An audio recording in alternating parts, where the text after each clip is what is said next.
দুপুর 12টায় আল্লাহ তাআলারই একটি খাস নাম 7 বার আপনি পড়বেন।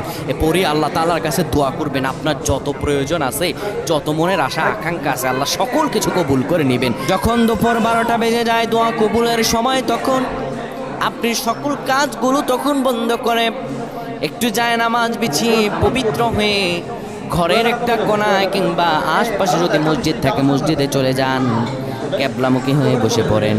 ক্যাবলামুখী হয়ে বসে সুন্দরভাবে প্রথমে 10 বার দুরূদ শরীফ পড়েন, 3 বার সূরা ইখলাস পড়েন, 2 বার সূরাতুল ফালাক, 1 বার সূরা নাস পড়েন। এরপরে আপনি আল্লাহ তাআলার এই খাস নামটা ধরে পড়েন, আর রহমান আর রহমান আর রহমান 7 বার পরে এরপরে আবার দুরূদ পড়ে দোয়া করেন। আল্লাহ তাআলার কাছে চাইতে দেরি হবে, কিন্তু আমার রব আল্লাহ আপনার দোয়া কবুল করতে দেরি করবেন না।